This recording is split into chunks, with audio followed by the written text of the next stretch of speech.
Evropsko sodišče za človekove pravice je zavrnilo pritožbo norveškega množičnega morilca Andresa Behringa Breivika, ki trdi, da so njegove razmere v zaporu nečloveške, saj z njim ravnajo ponižujoče. Sodišče v Strasbourgu je po preučitvi primera ugotovilo, da v zaporu ni prišlo do kršitev konvencije in zavrnilo pritožbo kot neutemeljeno. Breivik, ki je uradno spremenil svoje ime v Fjotolov Hansen, je leta 2011 v Oslu z avtomobilsko bombo in kasneje strelskim pohodom na otoku Utoja ubil 77 ljudi. Velja za najhujšega nasilneža v deželi po drugi svetovni vojni. Breivik je skušal spremeniti odločitev, ki jo je marca 2017 sprejelo norveško pritožbeno sodišče in odločilo, da njegova izolacija v trosobni celici spoštuje človekove pravice.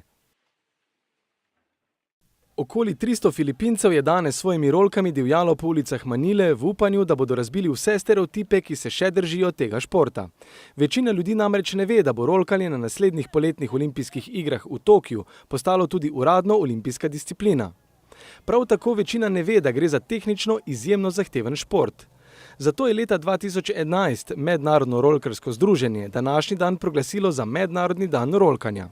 Današnji dan daje navdušencem priložnost, da se zabavajo in praznujejo svojo strast do rolkanja, saj po nekaterih mestih oblasti zaprejo določene ceste, da rolkarjem olajšajo in oplemenitijo vožnjo po sicer prometnih ulicah.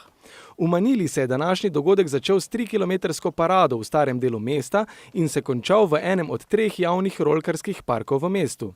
Organizatorji parade so dejali, da so rolkarji pogosto obravnavani kot neprijetnost na javnih površinah in upajo, da bo vlada podprla izgradnjo skateparkov oziroma rolkarskih poligonov in prirejanju rolkarskih tekmovanj, kar bi pripomoglo k spremembi njihove javne podobe.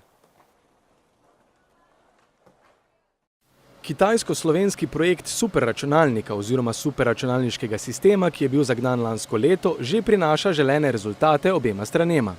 Kitajski proizvajalec superračunalnikov Sugon in slovenski partner Arctur sta skupen program Arctur to High Performance Computing zagnala 6. oktobra 2017.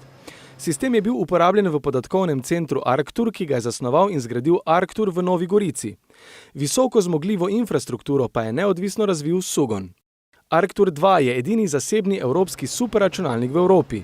Superračunalnik ni ena velika škatla, temveč je sestavljen iz številnih zelo zmogljivih strežnikov, ki so povezani preko zelo hitrega računalniškega omrežja. Naročniki oziroma uporabniki sistema so predvsem letalski in avtomobilski proizvajalci, ki morajo preizkusiti modele svojih izdelkov, preden začnejo s proizvodnjo. Simulacije sistema lahko dramatično zmanjšujejo stroške, povezane z razvojem izdelkov.